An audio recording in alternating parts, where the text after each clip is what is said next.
Hello, my name is Robert Waters, and today I'm going to read to you an excerpt from my novel, The Masks of Mirada, published by Eric Flint's Ring of Fire Press. I'm going to be reading the prologue and chapter 1 today, but before I do that, I want to read the back of it so you'll get a better understanding of what the whole novel is about, and then I'll begin the read.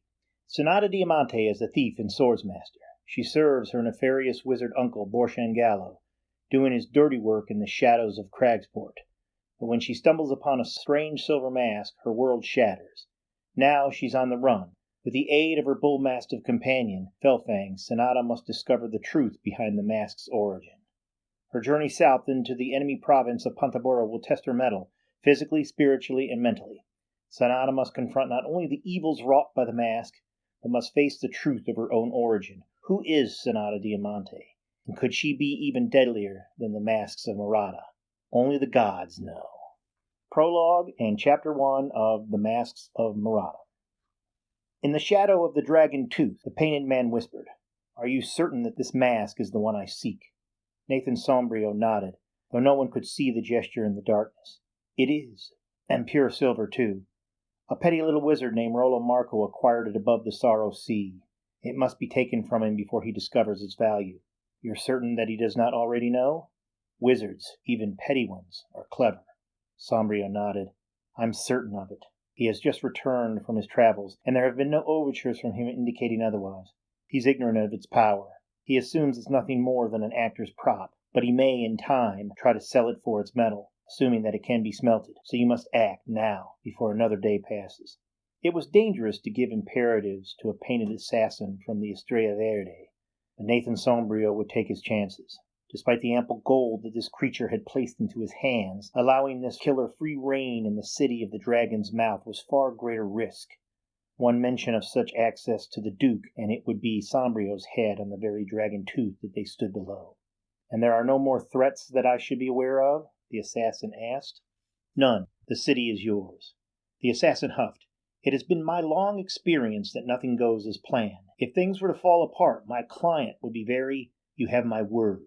This is my city, my streets. You will have the trinket in hand before Adriana's breath whispers in your ear." Sombrio offered his hand. "So, what else do you need of me? The wizard's address?" The assassin ignored the hand. "I need only your departure and silence. I will find out the rest myself." Sombrio nodded and walked out of the shadow. He climbed his horse, pulled the reins to guide it toward the red road, and did not look back. What have I done? Was any amount of gold worth allowing this monster into his city? Doing so had put into motion pieces on a board that could not easily be stopped. If that silver mask were found and joined with its golden partner, what nonsense. The mask is a fake. It has nothing to do with dragons, and any fool who thinks otherwise is a fool 10 times over. That is why allowing such a killer to roam his streets did not bother Nathan Sombrio. The assassin would find the mask and take it back to his masters in Pontaboro. The only crime committed would be the potential death of a foolish wizard, and who cared about that? He put the whole sordid affair out of his mind. There was more important things to consider now. A new day was dawning in the streets of Cragsport, and one very important person would be back in town, hopefully today. It had been a long time since he had seen her, and no matter what happened in the dark places of the city, he, Nathan Sombrio, captain of the Night Guard, would not miss her return. Part 1, Chapter 1, A Thief in the Mist. The distant roar of the Adriana Falls masked Sonata Diamante's delicate movements on the warped slats of the old apartment terrace. Perhaps she was too confident in her abilities, but in her position, a thief and a swordsmaster, she'd take any natural advantage afforded her. Soon the white mist blowing off the water would spread across the spires of her Cragsport home and give her even more cover. She'd take it. When breaking into the home of a dangerous wizard and self-proclaimed nationalist, it was best to have a shield, even one made of mist.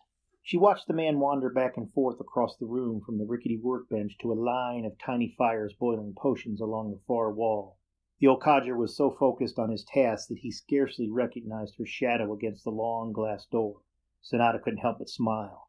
Typical behavior of your classic eccentrics, men of mind and soul and little else. They cared not a whit about the physical dangers of the real world, but this eccentric would get an education in about 2 minutes.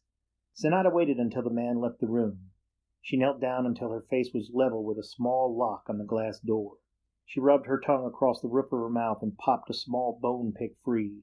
She'd accidentally swallowed one before on a mission when she had shifted in a fight. A sore bowel for a week taught her a valuable lesson. Always keep a bone pick lodged tightly between the top front teeth. She wriggled it between her lips and pulled it out. She held it between thumb and index finger and gently placed it in the lock. The pick was a rib bone from the Inti Quetzal snake. It was a sturdy little bone, but one made flexible by human saliva, and Sonata worked it up and down in the lock until she felt the tumblers fall, one by one, into place. The mechanism itself was simple and not reinforced by any spell. Foolish old man. She turned the bone sharply to the right and heard a quick snap. She smiled, snaked her hand through the crack, and gripped the door tightly. She opened it slowly, then crawled through on hands and knees. Before she even cleared the doorway, a dog's foul muzzle was in her face. It was the largest head on a bullmastiff she'd ever seen. Black and tan, its fleshy mouth drooling white foam and snarling with yellow teeth and bad breath. Sonata held still, keeping her gaze on its piercing black eyes. A flicker of fire shone in the dog's pupils, and a slow rumble came from its throat. It was hungry. Keeping her face still, Sonata raised a finger to her mouth and whispered, "Shh." She'd never been very good with animals, and this one would take a little more effort to subdue. She repeated the command, then waved her hand slowly a mere inch from its nose. The growling stopped. The dog licked its black lips, then closed its mouth. Its eyes glossed over as it stammered backwards, whimpering. "Good boy," she said, then waited until the beast had retreated to its bed of lumpy fur in the dark corner of the room. Sonata wiped sweat from her brow and breathed relief. That was close. It had been a while since she had focused energy into a casting. It was an easy trick, but under the circumstances and under time pressure, a thing like that could have gone horribly wrong. Then the mastiff would have torn off her face and she'd be dead. There was a fine line between the arcane and the real in Mirada. The energy sometimes failed to cast her, and when they did, Sonata drove the thought from her mind, closed the door behind her, and slipped beneath the workbench. The shadows there would cover her presence. Hopefully, some wizards were able to reach out with their minds and detect a presence unseen, but this wizard was not one of those casters. He was a potion maker, and a right nasty one if the rumors were true. 20 gold moedas in her belt purse for his death supported those rumors. The old wizard returned. What disgustingly dry, cracked feet he had, Sonata noticed, as she watched him shuffle across the floor. At times like this she wished she'd had a blowgun. A tiny feathered quill dripping hot with yellow poison from a nice defensive position could end the dance right now. But she was not that kind of killer. She had to move closer. The wizard mumbled to himself, some silly little song. Sonata tried to recognize the tune. The breath of Adriana, she thought. Her breath is still as sweet as the day she died, was the line from the chorus. The little man added something of his own to the melody. The song itself was more of a Pontaboro tune, even though the falls themselves resided in the province of Vizcaya, just 2 miles south of Cragsport. It had been written long before Sonata was born, or anyone alive today for that matter. It was an ancient song, but still quite popular. The wizard turned away and stepped over to the table of boiling potions, his back to Sonata. No better time now, she knew.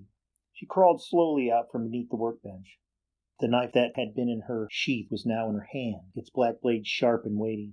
The wizard hummed his tune and fiddled with a knuckle-bone fetish, fluffing the red and green feathers, sprinkling them with a sweet-smelling tan powder.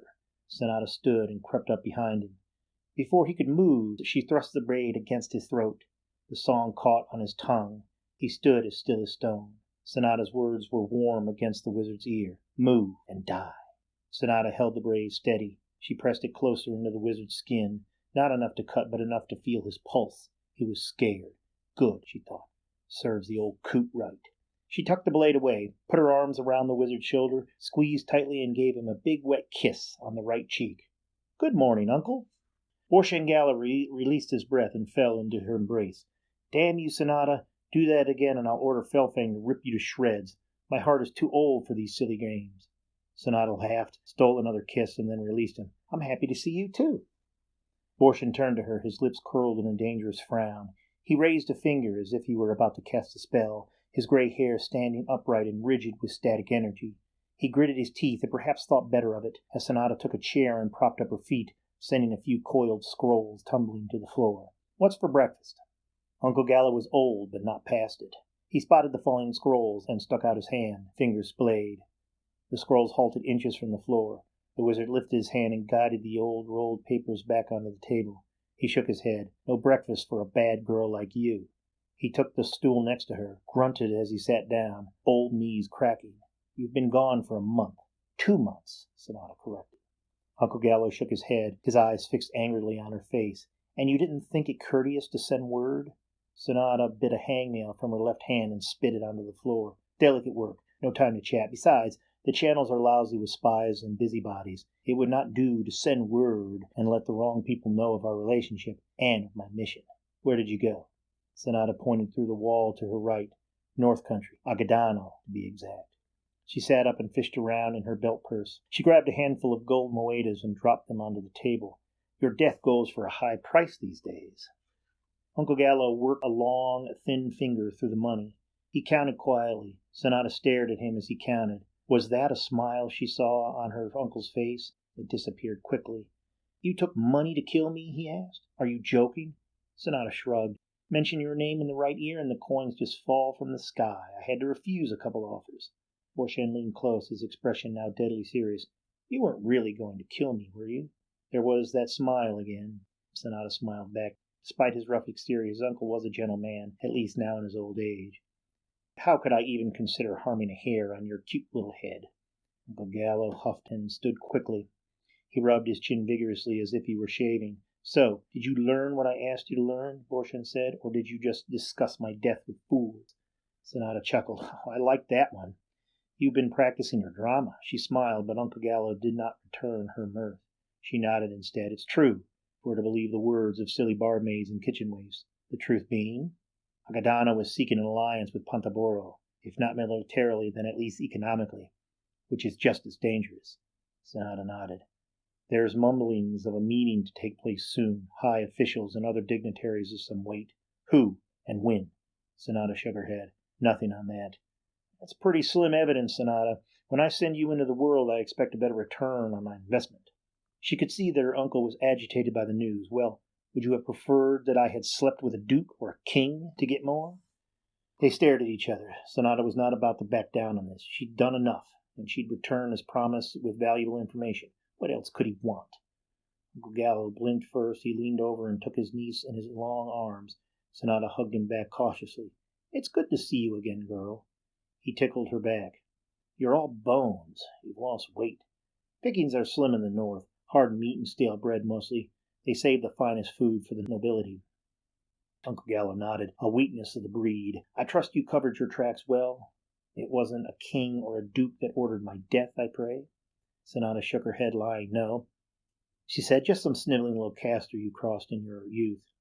There were scores of those spread around Mirada, she knew. Borshen Galo was a name despised by caster and nobility alike, for one reason or another. In his youth, Uncle Gallo had been a battle wizard, raining fireballs down upon enemy ranks, and mixing lethal potions for the Viscano Archery Corps, the kind of poisons that left an army mad with psychic dementia. A slow, painful death, soul-wrenching convulsions. No one on the Pontaboro side of the divide held any love for a wizard Borshen Galo, and hardly anyone north as well beyond the Sorrow Sea. In his middle years, his activities had grown more subversive and, by extension, more deadly. He tapped into the channels to gather information about rivals, then would use that information to crush them. He had a wild streak as wide as the Douro River and as fierce as Adriana Falls. But as he aged, and as he had become, by default, Sonata's surrogate father, he'd mellowed, almost to the point of being boring. Now he used her, perhaps others as well. He never divulged all of his dealings to anyone, to do his dirty work. The Viscano people loved him, however, and considered him a great patriot and statesman, some of them. You should be more careful with your safety and security, Uncle, Sonata said, getting up to poke around his vials of potion and cups of powder. A blind man could have slit your throat. Nonsense, he said, waving her away from his trinkets. I'm perfectly safe. Besides, I have Fellfang. It was Sonata's turn to laugh. That old mutt. Clay in my hands. Uncle Gallo grunted and yanked away a vial of blue liquid. Don't touch that, he said, slapping her hand. It's valuable. And I told you never to vex my dog. He gets the vapors when you do that. Sonata didn't argue. She was too tired to fight with him over his unhealthy obsession with his potions and his dog. They meant more to him than anything else. She blew him a raspberry and returned to her seat, looking at Fellfang as she lay on his fox fur bedding. The mastiff's eyes were wide open, but his chest moved slowly as if he were dreaming on clouds. Sonata shook her head. How could something so ferocious look so innocent in repose? Uncle Gallo returned the blue potion to its holder and said, So I assume your return means that you will fulfill your promise to the city? Sonata hesitated. What could she say? She knew this moment would come. She thought she had planned for it, considered the options, and settled on an answer. Now, faced with it, she didn't have the words. I haven't decided yet. Uncle Gallo sighed. It was his patented, I can't believe this sigh, the kind he uttered right before going into a fit of rage and breaking glass. But instead, he just sat there, rubbing his weary eyes with thumb and forefinger. Sonata, I need a person in the night guard. I need eyes on their operation. Then get someone else to do it. Her anger surprised her, pent-up frustration of 3 months of deliberation on the matter coming to light. Hire somebody for Adriana's sake. You've enough clout and coin. That won't be good enough. I'm not your damn slave. She flew off the chair and turned to the terrace. She ripped open the glass door, and a rush of fog blew into the room. The breath of Adriana, moving strong off the crashing waters of the falls, blanketing Cragsport in a thick gray-white steam. She walked through it and looked out across the city. Only the tall spires could be seen. The tower of All Saints Marching, Duke Ernesto's private living quarters, the night guard watchtower at the northern gate. The sight of that brooding tower quickened her pulse again. Before leaving on her little northern soiree, she'd promised to return and serve her term in the night guard. It was something most citizens of Cragburg were expected to do. Most of the young men, anyway, and if able, young women as well. A 2-year service, but she had stupidly agreed to the extended 4-year term at Uncle Gallo's insistence. He needed eyes inside the guard to ensure that his precious and oftentimes leak potions made it safely to purchasers' hands. Duke Ernesto had started increasing his inspections of mercantile activity. This extended even into businesses usually exempt from review, trade houses, guilds, and even arcane activities like potions and fetish making. Uncle Gallo was getting pinched from the top. Taxes were increasing, shipments were being inspected and quite often confiscated. Sonata didn't know what her presence in the night guard could do to relieve this pressure, but he had a plan. You leave it up to me, Uncle Gallo had told her before she had left on her mission. You just get in on your sword, and I'll do the rest. But she didn't want to serve. She hated the guard, hated Cragsport, in fact. The only reason she had come back was because she had made promise to her uncle, and a Gallo always kept her promise. Sonata felt the light touch of her uncle's hand on her shoulder. She stiffened. She hated when he got soft and sweet. He was a decrepit old man, but he had a charm of a Lothario and a silver tongue to match. Sonata, he said softly, sweetheart, I need your help on this. She sighed. But it's 4 years, Uncle. I won't survive it. I'm too young anyway. Nonsense, he said, massaging her arm. You're 17. They take younger. And you're the best sword in state, boy or girl. I should know. I paid for your training, didn't I? There he goes, she thought, laying the guilt. What's next? And have I not given you a home, good clothing, security, and a warm food all these years? There it is. Sonata looked into Uncle Gallo's dark, pitiful eyes. What a jackass. But she couldn't help smiling. At least he was a cute little jackass. You're such a jackass, she said. Uncle Gallo laughed, guided her back inside, then closed the door, leaving Adriana's breath to water the glass. That's a good girl, he said. You'll love it. They're your kind of people. You even know the captain. Nathan Sombrio tried to rape me. That ended their reconciliation. Gallo's expression turned sour again. He knew the truth, but he had never admitted it. Why, she didn't know. Perhaps admitting the truth conflicted with his agenda. Attempted assault of the Duke's captain of the guard was more than enough reason to forego her service. She could bring the matter up before the bailiff, but without character witnesses, without someone confirming her integrity, her honesty, and forthrightness on the accusation, she couldn't even bring the case forward. She'd failed once already. A second time would be near impossible. Well, Uncle Gallo said, times have changed. Sonata doubted that, but left the matter alone. It was enough to remind Uncle Gallo of the truth. He'd sleep fitfully at night. So, Uncle Gallo said, changing the subject, I'm glad you're back. Come, I have some coffee and a wheat muffin. Tell me about the rest of your trip. I thought you said no breakfast for a bad girl. Uncle Gallo shook his head. You're not a bad girl anymore. He winked at her and shuffled away into his kitchen, followed closely by a groggy bullmastiff. Sonata watched them go. She shook her head, then whispered, Don't count on it, dear uncle.